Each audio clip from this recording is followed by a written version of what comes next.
BC intellectual forum,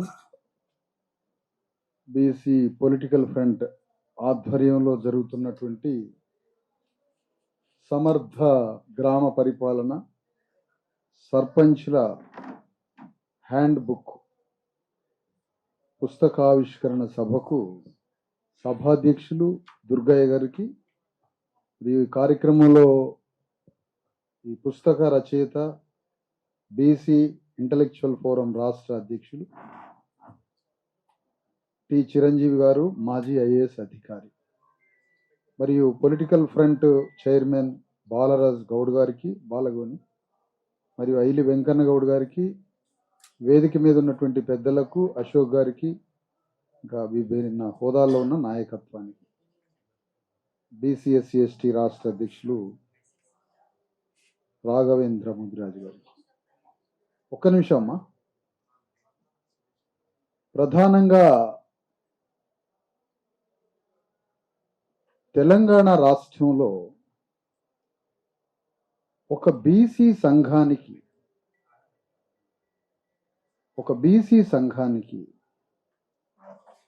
సాహిత్యం అనేటువంటి ఒక బీసీ నాయకత్వానికి కానీ, బీసీ సంఘాలకు కానీ, బీసీ సమాజానికి కానీ ఒక 70 సంవత్సరాల నుంచి సాహిత్యం ఎందుకు రాలేదు? సాహిత్యం ద్వారా మనోవికాసం ఏర్పడి తన విముక్తికి దారి కనపడుతూ ఉంటుంది. తన విముక్తిని, తనకు పడ్డ సంఖ్యలని బద్దలు కొట్టుకొని తను చేరే గమ్యానికి చేరడానికి సాహిత్యం అవసరం. కానీ ఇది దురదృష్టవశాత్త, కాన్స్పిరసీయా, తెలిసి చేశారా, తెలియక చేశారా, మా బీసీ ఎస్సీ ఎస్టీ సమాజం లేదా మా బీసీ సమాజమే తమకి తాము ఆత్మవంచన చేసుకుందా ఏమో, కానీ ఇంత పెద్ద బీసీ సమాజానికి సాహిత్యం ఎందుకు లేదు? ఇది చిన్నలోట. తరతరాలుగా బీసీల అణిచివేత, దోపిడీకి గురి కావడానికి సాహిత్య లోటు కారణమైంది. ఎంత పెద్ద విప్లవం అంటే, చిరంజీవి గారు కొద్ది నెలల్లోనే 3 పుస్తకాలు తీసుకొచ్చారు బీసీ సమాజానికి. ఈ పుస్తకం బీసీ సమాజానికే కాదు, చదువు రాని, జ్ఞానం లేని అగ్రకుల సర్పంచులకు కూడా ఈ పుస్తకం ఉపయోగపడుతుంది.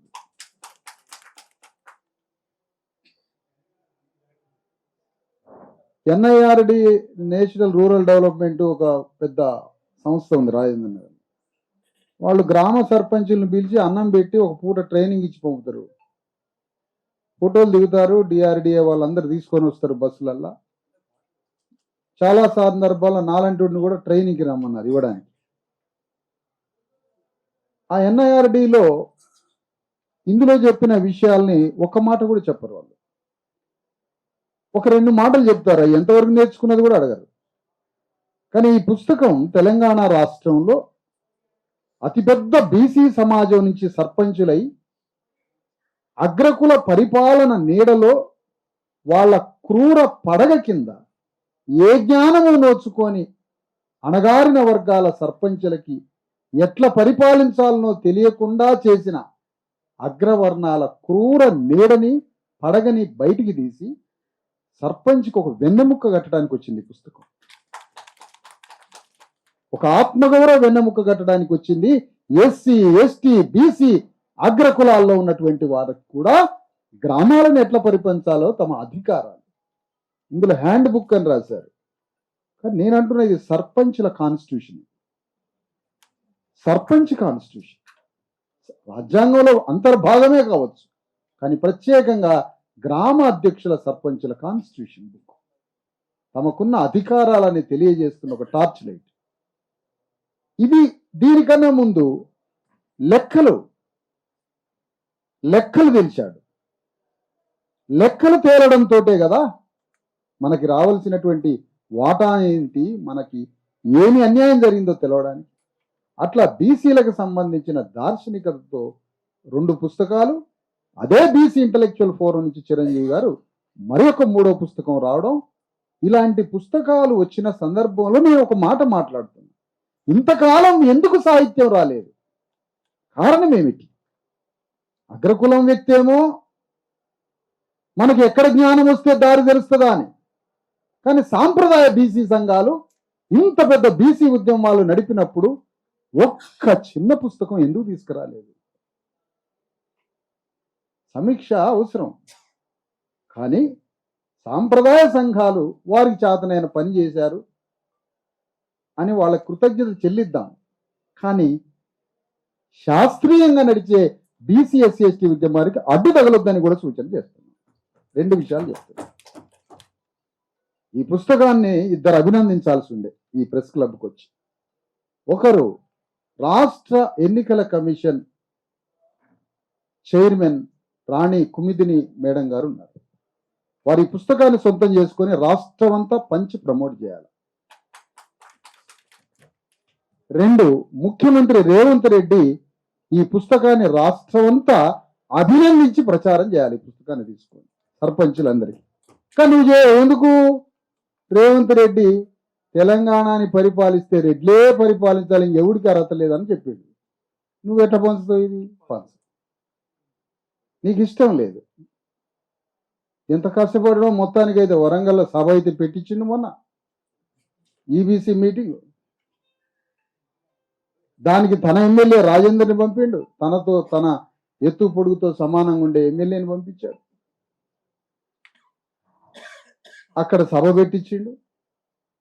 ఆ సభ ద్వారా మా కోమటోళ్ళకి వ్యాపారం లేదనేమో మా బీసీ ఎస్సీ ఎస్టీ వాళ్ళు పాపం వీళ్ళకి ఎక్కడ లేని జాలీకరణ, మార్వాడి వాళ్ళంతా తింటారు, పోయి తీసుకుపోతారు, మా తెలంగాణ కోమటోళ్ళకి ఏమీ లేదనంటే ఇగో నిన్న మీటింగ్లో పాల్గొన్నారు. సమాధానం చెప్పాలి. కాబట్టి ఈ పుస్తకం యొక్క విలువ చాలా గొప్పది. ఇది చాలా చారిత్రాత్మకమైనటువంటి అవసరత. చారిత్రక కర్తవ్య బోధన చేస్తుంది పుస్తకాన్ని. చిన్న విషయం కాదు. ఒక సర్పంచ్ మీకు దేశమంతా తెలంగాణ రాష్ట్రంలో కూడా ఒక రెడ్డి, ఒక వెలమదొర, ఒక పటవారి, ఒక కరణం గ్రామాలని మొత్తం తమ కళ్ళల్లో పెట్టుకుంటారు. కళ్ళల్లో ఎవరి కదలికలు ఎట్లున్నాయి. అమెరికాలో రెడ్డి గారు ఉంటాడు, తన ఊర్లో బీసీ ఆయన ఏ చొక్కా వేసుకున్నాడో చెప్తాడు. ఎందుకు? మంచి గట్టి చొక్కా వేస్తే వీడు గట్టివాడు అవుతాడు రా, ఇది కాళ్ళు ఎట్లా ఎరగొట్టాలి. ఎందుకంటే భూమి కొనాలిగా ఊరికి వచ్చి, ఈ బీసీకి ఉన్న అరెకరం కూడా. కాబట్టి అమెరికాలో ఉన్న రెడ్డి, వెలమ, కర్ణం, కమ్మదొరలు గ్రామాలలో ఉన్న బీసీ ఎస్సీ ఎస్టీల బతుకు చిత్రం చూస్తున్నారు రోజు. అక్కడుండి సర్పంచుల పరిపాలన కూడా చేస్తున్నారు. అక్కడ అమెరికాలో ఉండి వీడియో కాల్తో. ఎందుకు? ఇక్కడ సర్పంచ్కి ఏమీ లేకుండా, జ్ఞానం లేకుండా చేసిండ్రు కదా. డిపిఓ డిస్ట్రిక్ట్ పంచాయతీ అధికారి ఏమి చెప్పడు. ఆ డిస్ట్రిక్ట్ పంచాయతీ అధికారితో ఆ ఊర్లో ఉన్న దొరగారు మాట్లాడతాడు. మనవాడు ఏమి మాట్లాడు, మనవాడికి ఏమీ తెలియదు, చనువు ఉండదు, చొరవ ఉండదు, మాట్లాడటం తెలియదు, హక్కులు లేవు, తెలవదు, ట్రైనింగ్ లేదు, ఏమి లేదు. అందుకని ఈ పుస్తకంలో ఉన్న విషయాల్ని యూట్యూబ్లో చెప్పడమే కాదు, చిరంజీవి గారు ఒక ట్రైనింగ్ క్లాస్ అరేంజ్ చేయాలి 10,000 గ్రామాల సర్పంచులకు. శిక్షణా కార్యక్రమం, భోజనం పెట్టి, ట్రైనింగ్ పెట్టి, మళ్ళీ సాయంత్రం పరీక్ష పెడతాం గౌడ్లైన సర్పంచ్కి. ఉత్తగానే పోతే కుదరదు. పద్మశాలి సర్పంచ్కి పరీక్ష పెడతాం. ఆ పరీక్షల పాస్ కావాలా. చిరంజీవి గారు పేపర్ దిద్దుతుడు, మార్కులు వేసి గోల్డ్ మెడల్ ఇస్తాం, మంచిగా మార్కులు వస్తాయి. ఎందుకు ఇదంతా? ఏమిటిది? సెటైర్ మాట కాదు. వాక్యంతో మనిషిని కట్టడం, జ్ఞానంతో మనిషిని కట్టడం, వికాసంతో వ్యక్తిత్వాన్ని నిర్మించడం. ఇవి జరగకపోతే సర్పంచులకు ఎట్లా? వీళ్ళ లీడర్లు ఇవాళ సర్పంచుల్ని రేపు ఎమ్మెల్యేలుగా మార్చే ఉద్యమం మాది. ఇవాళ అయిన సర్పంచులు రేపు ఎమ్మెల్యేగా చేయాలి. అందుకని ఈ పుస్తకం యొక్క చారిత్రక కర్తవ్య బోధన, ఈ పుస్తకం యొక్క అవసరత, ఇలాంటి పుస్తకాల యొక్క అవసరత ఎన్నో రావాలి. తెలంగాణ ఉద్యమంలో అట ఒక పిచ్చోడు నెలకో పుస్తకం రాస్తాను తిరిగిండు. బీసీఐ మళ్ళా నెలకో పుస్తకం రాస్తున్నాడు తెలంగాణ ఉద్యమం గురించి. మరి మన బతుకుల గురించి రాయవా? మన జీవితాల గురించి రాయవా? మన కోసం రాస్తున్న మొట్టమొదటి తాత్విక చింతన.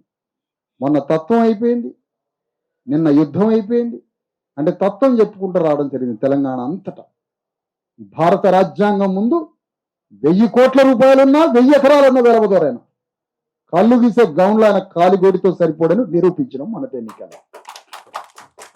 అంటే ఎవరైనా ఒకటే, రాజ్యాంగానికి సోల్ ప్రియాంబుల్, ప్రియాంబుల్కి సోల్ సమానత్వం.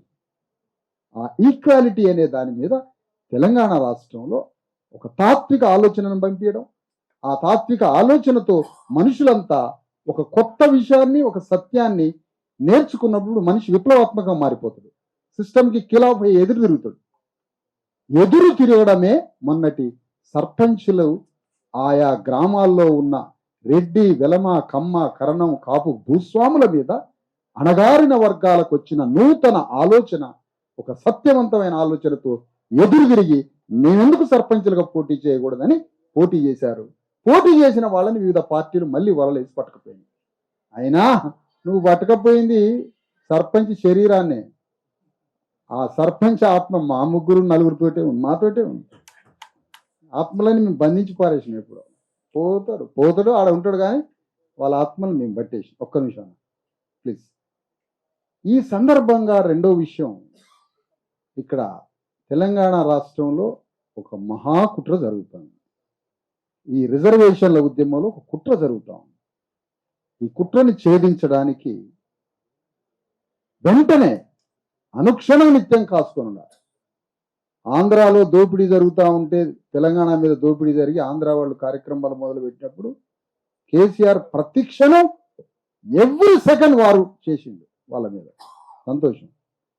ఇప్పుడు మేము కూడా అగ్రకులాలు చేస్తున్న దుశ్చర్యలు, దుర్మార్గాలు మీద మేము కూడా కౌంటర్ మాట్లాడుతాం, కౌంటర్ కార్యక్రమాలు చేస్తాం.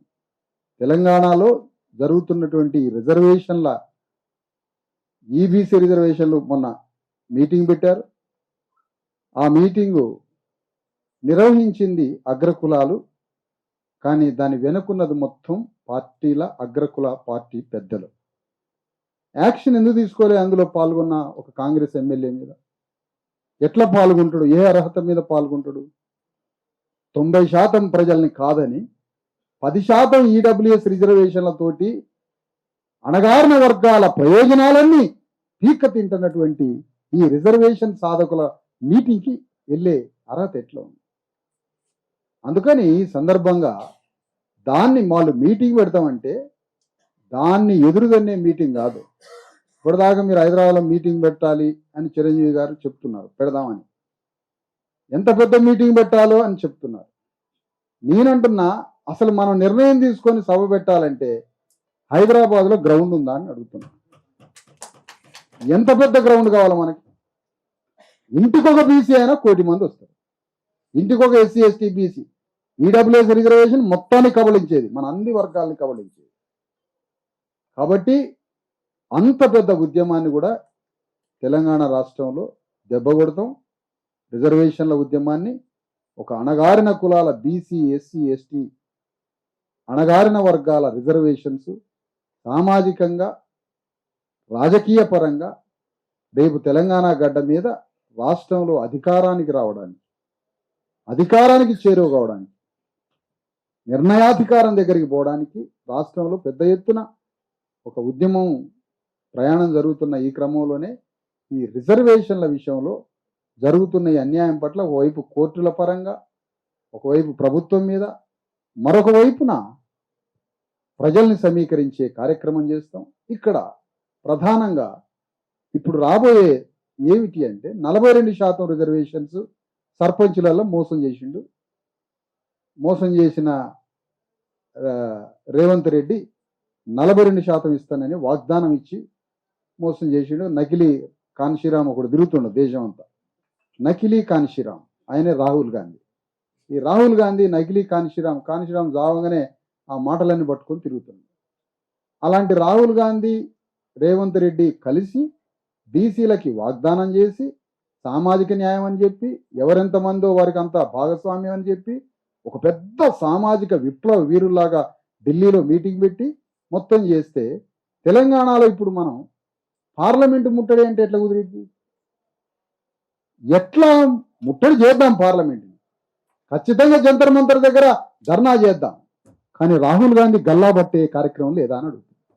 చీటర్ అతను కదా, అతన్ని దెబ్బ కొడితే అతను ఎంత మంచోడంటే అతను ఎంత మంచోడు అని అంటే తెలంగాణ నుంచి లక్షలాది మంది ఈ స్వరం వినిపిస్తే, కోట్లాది మంది మనం ఈ స్వరం వినిపిస్తే మరుక్షణమే రేవంత్ రెడ్డిని పీక్ అవతలేస్తాడు. అది రాహుల్ గాంధీ యొక్క మైండ్. ఇక్కడ విప్లవం రావాలి. ఇక్కడ విప్లవం వస్తే రేవంత్ రెడ్డి పని అయిపోయినట్టే. అంటే ఈ వాగ్దానాలు ఎట్లా? అందుకని మనం రాహుల్ గాంధీ ఇచ్చిన రేవంత్ రెడ్డి ఇద్దరు కలిసి చేసినటువంటి ఈ నాటకం సంగతి ఏంటి? దీన్ని మాట్లాడటం ఎట్లా? రాహుల్ గాంధీని ముట్టడి చేయడం ఎట్లా? ఇప్పుడు బీజేపీ ఏముంటుంది? బీజేపీ మేమేమైనా వాగ్దానం ఇచ్చినావా, మేమేమైనా చెప్పినావా, మేమేమైనా చేయడానికి చెప్పినావా అంటే అది సాంకేతికంగా నువ్వు తప్పించుకోవచ్చు, మేమేమైనా చెప్పినావా అనడానికి. కానీ ప్రజల్లో ఉన్న డిమాండ్ని పరిష్కరించాల్సింది పార్లమెంటే కదా. ప్రజల్లో ఉన్నటువంటి సమస్యను, ఇంత పెద్ద సమస్యని పరిష్కరించే బాధ్యత పార్లమెంటుదే కదా. వాగ్దానం ఇచ్చినోడిని పట్టుకుంటాం, చెయ్యాల్సిన బాధ్యత ఉన్న పార్లమెంటు నాయకుడిని పట్టుకుంటాం, ఇద్దరిని పట్టుకున్న తర్వాత మూడో వాడు ఉన్నాడు అసలు దొంగ. అది మామూలు దొంగ కాదు. అతను ఎంత తెలివిగలవాడు. ఇంత పెద్ద సామాజిక విప్లవం తెలంగాణలో జరుగుతున్నా నీళ్ల లెక్కలని తిరుగుతున్నాడు కేసీఆర్. నీళ్ల లెక్కలని తిరుగుతున్నాడు. రేపు జనవరి 29 తర్వాత బయటకు వస్తాడట. ఎప్పుడు వస్తాడా అని కాసుకొని కూర్చున్నాం మేము. ఎప్పుడు వస్తాడా కాసుకొని కూర్చోడానికి. నువ్వు నీటి లెక్కలు చెబితే మేము చెబుతాం మా బీసీఎస్సీ ఎస్టీ లెక్కలు. ఇక ఉద్యమం, నిజమైన అసలైన విముక్తి ఉద్యమం రాబోతుంది తెలంగాణలో. బీసీఎస్సీ ఎస్టీల ఉద్యమం వస్తుంది. ఈ ఉద్యమం ద్వారా ఇంతకాలం నుంచి పడ్డ ఈ సంఖ్యలను తెంపుకోవడానికి, బీసీఎస్సీ ఎస్టీలకి అగ్రకులాలు వేసిన సంఖ్యలు మామూలు సంఖ్యలు కాదు. ఈ సంఖ్యలను తెంపుకోవడానికి బీసీఎస్సీ ఎస్టీ ఉద్యమం ఎందుకు ఇంత రియాలిటీగా పోతుందంటే ఇందులో అగ్రకుల నాయకత్వం లేదు, అగ్రకులాలు లేరు. కానీ ఇప్పటిదాకా నడిచిన ఉద్యమాలన్నీ అగ్రకులాలే నాయకత్వం ఇచ్చింది. కాబట్టి దానికి స్పష్టత లేదు, దారి లేదు, గమ్యం లేదు దాన్ని. కానీ ఇప్పుడు అందరం ఈ వైపుగా ఆలోచించి తెలంగాణలో మరి బీసీఎస్సీ ఎస్టీ రిజర్వేషన్లు తేవడానికి మోడీ మీద యుద్ధం చేయాల్సిందే, పార్లమెంటు నాయకుడి మీద. మనకు వాగ్దానం ఇచ్చి మోసం చేసిన రాహుల్ గాంధీ, రేవంత్ రెడ్డి మీద రియల్ ఫైట్, ఫస్ట్ ఫైట్ చేయాల్సిందే. మౌనంగా దాక్కొని తిరుగుతున్న కేటీఆర్ అండ్ కేసీఆర్ని మాత్రం గల్లా పట్టుకొని నడి బజార్లో ఈడ్చుకొచ్చి అసెంబ్లీ ముందు కట్టేయాల్సిందే తాళ్లతోటి. ఎందుకంటే అయ్యో పాపం వీళ్ళని ఎందుకు కట్టేస్తాను ఆయన కూడా ఎవ్వడు అడిగేటోడు లేడు. నీకు తెలవట్లే ఆ విషయం. కేటీఆర్ అనేటోడు మనకు నాయకుడా అండి? ఈ ఆత్మహత్య చేసుకొని సావాలి అతను నాయకుడు అనేవాడు ఒప్పుకుంటాడు. కేటీఆర్ అనేటువంటి ఒక చిన్న పర్సన్ 90% మంది తెలంగాణ గడ్డ మీద ఉన్న బీసీఎస్సీ ఎస్టీ పేదలైన 90% మంది ప్రజలకి ఒక వెలమ యువరాజు, ఒక వెలమ వ్యక్తి, 1000 కోట్లు తెలంగాణ గడ్డ మీద దోచుకున్న ఒక వెలమూల పోరగాడు 90% ఉన్న 3.5 కోట్ల మందికి నాయకుడా? తెలంగాణ ఉద్యమానికి, తెలంగాణ రాష్ట్ర సమితికి నువ్వు వర్కింగ్ ప్రెసిడెంట్వా? ఏ అర్హత ఉంది అసలు నీకు? అతన్ని యాక్సెప్ట్ చేయడం ఎట్లా? ఏంటి అసలు నేపథ్యం ఏంటి? అందుకనే ఈ ముగ్గురు మీద సమాన యుద్ధం చేయాలి. రాహుల్ గాంధీని పట్టుకోవాలి, మోడీని పట్టుకోవాలి, కేసీఆర్ని పట్టుకోవాలి. కేసీఆర్ దొరకకపోతే అక్కడ నీకు ఇంత దూరం పోయి ఎక్కడో అడవులలో ఉన్న కేసీఆర్ దొరకకపోతే ఇక్కడ బంజారాహిల్స్ లో ఉన్నటువంటి కేటీఆర్ని పట్టుకోవాలి. నడి రోడ్డు మీదకి లాక్క రావాలి. సామాజిక న్యాయం విషయంలో నీ సంగతి ఏంటి? అమెరికాలో లక్షల కోట్ల అధిపతులైన సామ్రాజ్యవాదులుగా పేరుపడ్డ అమెరికన్ ప్రెసిడెంట్ కింద ఉన్న పేదవాడికి వైద్యం విద్యని అందిస్తుంటే, కింద ఉన్న నల్లవాడికి చదువులో, విద్యలో, హాలీవుడ్ సినిమాలో, సమస్త రంగాల్లో నల్లవాళ్ళకి అవకాశం ఇస్తుంటే సామ్రాజ్యవాది పేరుపడ్డోడు ఇక్కడ ఉన్న కేటీఆర్ లాంటి నాయకుడు అణగారిన వర్గాలు డిమాండ్ చేస్తుంటే నువ్వు మాతో వచ్చి పోరాడవరా బచ్చా? మా తరఫున వచ్చి పోరాడను? నువ్వు మా తరఫున పోరాటం చేయకుండా, మా పోరాటంలో భాగస్వామి కాకుండా పాలమూరు రంగారెడ్డి ఎత్తిపోతల పథకం, ఈ ఎత్తిపోతల పథకం నిన్ను ఎత్తిపోచే వారం మొదలు పెట్టండి. అందుకని ఇక్కడ చాలా క్లియర్గా మనం గమనించాల్సింది 3 పార్టీల్ని పట్టుకోవాలి. మనం 3 పార్టీల్ని మనం పట్టుకొని పోరాటం చేయాలి. దానికి మన ఆవేశాలు. అందుకని జర్నలిస్ట్ మిత్రులను మళ్ళీ ఒకసారి మీ అందరికీ తెలియజేసేది మీడియా పరంగా ఈ పుస్తకం యొక్క ప్రాధాన్యతని మీడియా వారంతా గుర్తించాలని కోరుతున్నాను. చాలా చాలా ఇంపార్టెంట్ బుక్ ఇది. ప్రతి సర్పంచ్కి ఒక టార్చ్ లైట్ లాంటిది. సర్పంచ్ రాజ్యాంగం ఇది. కాన్స్టిట్యూషన్ని పట్టుకొని ప్రతి సర్పంచ్ తన గ్రామాన్ని ఎవ్వడి మీద ఆధారపడద్దు. తలుపులు వేసినా తలుపులు తీసినా నువ్వు కూర్చున్న కుర్చీ నుంచి లేవద్దు. నీ ముందుకు రెడ్డి వచ్చినా వెలమదొర వచ్చినా నువ్వు కాలు మీద కాలేసుకొని రెడ్డిని చేతులు కట్టుకొని నిలబెట్టి పరిపాలించే పుస్తకం. నువ్వు కుర్చీలో కూర్చోవాలి సర్పంచ్. పొరపాటు లేవద్దు సార్, నేను తలుపులు వేసినా కూడా లేవద్దు, రూమ్లో ఉన్నా కూడా లేవద్దు. చాలా మంది మా ఎమ్మెల్యేలు తలుపులు వేసినాక లేచి నిలబడి కూర్చోండి సార్ అంటారట. ఏది వీళ్ళని పెట్టిన రేట్లని రావులు. అట్లా కాకుండా చేయాల్సిన బాధ్యత ఉంది. కానీ హైదరాబాదులో వరంగల్లో మొన్న ఏర్పాటు చేసిన అగ్రకుల జేఏసీ మీటింగ్ ఏదైతే ఉందో ఆ అగ్రకుల జేఏసీ, అందులో ఒక చిన్న సవరణ ఏంటంటే ఆంధ్ర ప్రాంతం ఆంధ్రోడు అని పిచ్చిలేసింది మనకి. కానీ ఆంధ్రాలో ఉన్న బీసీఎస్సీ ఎస్టీల పాపం తప్పు ఒక్క అణువంత లేదు. ఆంధ్ర కమ్మారెడ్డి వెలమ దొరలు చేసినటువంటి దుర్మార్గమైన దోపిడీ. ఆంధ్రా నుంచి వచ్చినటువంటి కూలీనాలి చేసుకునే జనం కాదు బీసీఎస్సీ ఎస్టీలు. ఆంధ్రా నుంచి హైదరాబాద్కు వచ్చి కూలీ పని మొదలుపెట్టినోడు కూడా, కూలీ పని మొదలుపెట్టిన కమ్మారెడ్డి వెలమ కూడా ఇక్కడ తెలంగాణ రాష్ట్రాన్ని పీల్చిపిప్పి చేశారు. కానీ ఆంధ్రా నుంచి వచ్చిన బీసీఎస్సీ ఎస్టీలు ఉన్నారు కదా, వాళ్ళ పాపం ఏం లేదు. అట్లనే మార్వాడి అంటే అది ఒక ప్రాంతం మాత్రం. మార్వాడి నుంచి వచ్చిన ఎస్సీ ఎస్టీ బీసీలు ఉన్నారు.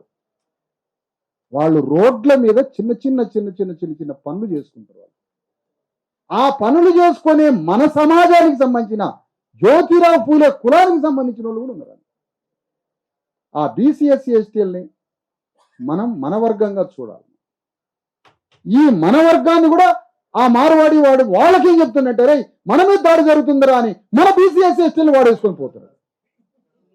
దాడి చేసేదేమో మనం వాడి పైన, మార్వాడి అగ్రకులాల పైన.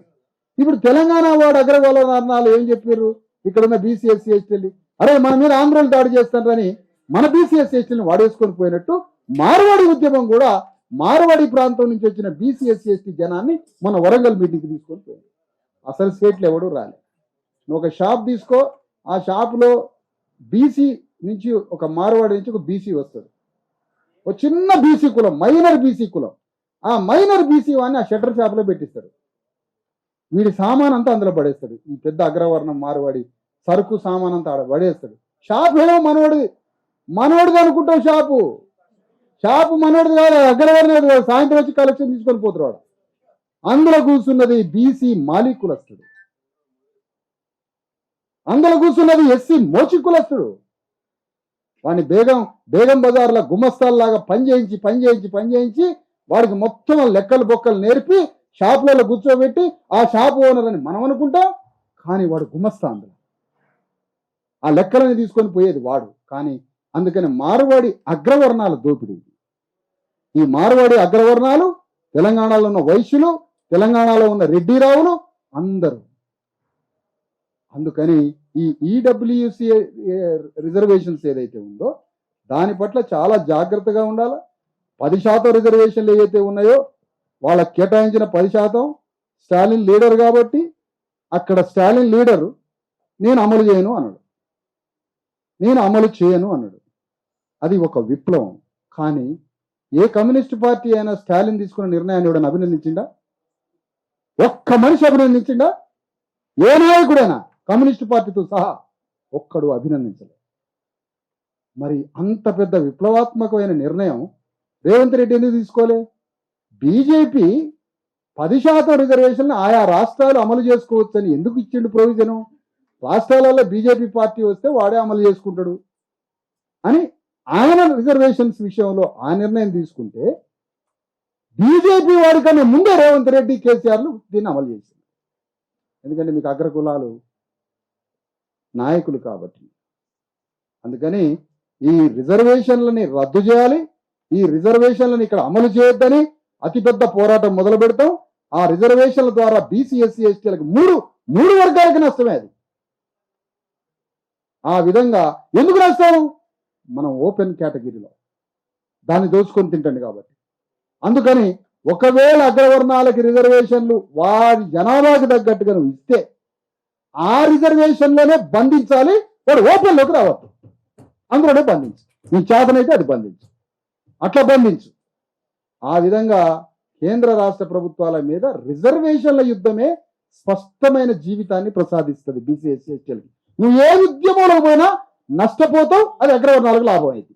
మనం చేయాల్సింది కేవలం రిజర్వేషన్ల ఉద్యమం, ఆ తర్వాత మనకి ఆ రిజర్వేషన్ల ఉద్యమ నేపథ్యం నుంచి రాజ్యం కోసం చేసే ఉద్యమం. ఈ రెండు కళ్ళతో సమానంగా ఉద్యమం చేయాలి. ఆ విధమైనటువంటి కాన్స్టిట్యూషన్ ఇచ్చిన ఆ ప్రొవిజన్ అదే. కాబట్టి ఆ విధమైన పోరాటంలో పాల్గొనే ఒక విధంగా బీసీ ఎస్సీ ఎస్టీలని మార్గనిర్దేశనం చేయడానికి మరి మనమంతా డిమాండ్ చేస్తున్న ఈ సందర్భంగా రాష్ట్ర కేంద్ర ప్రభుత్వాలని మరి మొన్న సర్పంచ్ ఎన్నికల్లో తీసుకురాలి 42%, మున్సిపాలిటీ ఎన్నికల్లో 42% లేదు. రేపు ఆంధ్రజ్యోతిలో ఈరోజు వచ్చింది, జిల్లా పరిషత్ ఎన్నికలకు కూడా రెడీ అవుతున్నాడు. ఇన్ని ఎన్నికలకు రెడీ అయినా 42% మాత్రం జీవో లేదు. 9th షెడ్యూల్లో ఏర్పాటు చేసే కార్యక్రమం లేదు. ఏదనంటే పార్టీ పరంగా అన్నారు. మొన్న సర్పంచులు కూడా పార్టీ పరంగా అన్నాడు. ఏమీ లేదు. స్వతంత్రంగానే పార్టీ పరంగా కాదు, ఒక విప్లవాత్మకమైన ఆలోచన తెలంగాణలో రగులుకున్నది. కాబట్టి ఎక్కడో అక్కడ లేచి అగ్రవర్ణాల మీద ఎదురు తిరిగి పోటీ చేశారు. ఆయన పార్టీ ఇయ్యలేదు, ఎవరు ఇయ్యలేదు, ఇస్తామనే ప్రామిస్ కూడా లేదు. అందుకని 42% పార్లమెంటులో చట్టబద్ధత కోసం ఒకవైపు యుద్ధం, ఈడబ్ల్యూసీ రద్దు చేయాలనేది ఒకవైపు యుద్ధం. ఇవన్నీ చేయడానికి ఇన్నాళ్ల తర్వాత తెలంగాణలో మరొకసారి చెప్తున్నా, ఒక సాంప్రదాయ బీసీ సంఘాలని దాటి తెలంగాణలో ఒక శాస్త్రీయబద్ధమైన అగ్రవర్ణాల నీడలో లేరు, అగ్రవర్ణాల పడగ కింద లేని ఒక స్వతంత్ర శాస్త్రీయ బీసీ నాయకత్వం వస్తున్నందుకు ఇది అందరం హర్షించాలా, అభినందించాలి. ఒక పెద్ద గ్రేట్ రెవల్యూషన్ ఇది. ఎందుకంటే బీసీ నాయకత్వం ఎవరేమనుకున్నా పర్లేదు, సత్యాన్ని మాట్లాడినా, బీసీ నాయకత్వం ఒక కరుడుగట్టిన ఆర్గనైజ్డ్గా వ్యవస్థీకృతమైన ఆర్గనైజ్డ్ అప్పర్ కాస్ట్ కంట్రోల్లో ఉంది బీసీ నాయకత్వం అంతా. అది కుల సంఘాల రూపంలో, బీసీ రూపంలో, అనేక రూపాల్లో 99% ఉంది. అదే పద్ధతి 99% ఉంది. 1% ఉన్న వాళ్ళకి పాదాలు గడి నెత్తిన మీద పోసుకుంటాం. ఆ 99% అప్పర్ కాస్ట్ కంట్రోల్లో ఉన్న ఆ బీసీ నాయకత్వం, బీసీ కులాల నాయకత్వం, ఎస్సీ ఎస్టీల నాయకత్వం అప్పర్ కాస్ట్ లోనే ఉన్నది ఇంతకాలం. దాన్ని బద్దలు కొట్టుకొని ఈ మధ్యకాలం నుంచి బీసీ ఎస్సీ ఎస్టీలు ఒక స్వతంత్ర శాస్త్రీయ నాయకత్వంతో బయలుదేరి హక్కులు అడగడమే కాదు, అతి త్వరలో తెలంగాణలో రాజ్యాన్ని పరిపాలించే దిశగా అడుగులేస్తాము. ఇది చిన్న స్వరూపం కాదు, చాలా చిన్న స్వరూపం అనుకునేవారు. రష్యాలో కూడా ఒక చిన్న చోటే రెవల్యూషన్ స్టార్ట్ అయింది. అది ప్రపంచాన్ని బడబాగ్నిలాగా ఆవహించింది. సేమ్ తెలంగాణలో అదే రాబోతోంది. కాబట్టి ఈ ఉద్యమాన్ని చాలా జాగ్రత్తగా ఆలోచించి, దీంట్లో జర్నలిస్ట్ మిత్రులు ఇక్కడ ఏంది ఉపన్యాసాలు ఏంది విలేకరుల ముందు అనేవి కూడా అనుకోవచ్చు. ఉపన్యాసం కాదు, ఇది విలేకరుల సమావేశం. ఒక రకంగా జర్నలిస్టులందరూ ఆనాడు తెలంగాణ ఉద్యమంలో ఎట్లా పాల్గొన్నారో ఇన్నాళ్ళకి మీకు కన్నతల్లి లాంటి ఉద్యమం వచ్చింది బీసీ ఎస్సీ ఎస్టీ ఉద్యమం. అందరూ ఈ వర్గాల వారీగా 99% బీసీ ఎస్సీ ఎస్టీ జర్నలిస్టులు ఉన్నారు. మీరు నడపాల్సింది, నిర్వహించాల్సింది మీ బాధ్యత. పైనాడు వాడు యాజమాన్యం రాస్తారా రాయడం మాకు అనవసరం. మనమంతా ఈ ఉద్యమంలో పాల్గొనాలి, ఈ ఉద్యమానికి ప్రాణం పోయాలని కోరుతూ మరొక్కసారి చిరంజీవి గారి యొక్క ఈ పుస్తకం ఇది రావాల్సింది. ఈ పుస్తకాలు వస్తున్నాయి. ఈ పుస్తకాలు ఎవరైనా టీవీల ముందు నిలబడి వారే మొత్తం పరిశోధించినట్టుగా చెప్పుకునే వాళ్ళు చెప్పుకోండి, కానీ ఇది చిరంజీవి గారు పరిశోధించి రాశారని చెప్పాలి. ఆ మాట చెప్పాలి. ఆ మాట చెప్పకుండా అక్షరం దొరకంగానే ప్రొక్లైన్ లాగా బుల్డోజర్ లాగా పీక తింటే కుదరదు కదా. అందుకని ఈ స్క్రీన్ లీడర్లు చిరంజీవి గారి యొక్క రీసెర్చ్ని గమనించాలి. గమనించి ఈ పుస్తకంలో ఉన్నటువంటి అంశాలు ఏవైతే ఉన్నాయో వీటిని చేతనైతే రేవంత్ రెడ్డి రాష్ట్ర ముఖ్యమంత్రి ఈ పుస్తకాన్ని ప్రమోట్ చేసి స్టేట్లో ఉన్న అందరి సర్పంచులకి NIRD జాతీయ గ్రామీణ ఉపాధి ఎన్ని ఉన్నాయి కదా వాటి ద్వారా కూడా దీన్ని పంచాలి. ఎలక్షన్ కమిషన్ కూడా సర్పంచులకు పంచాలని కోరుతూ సెలవు.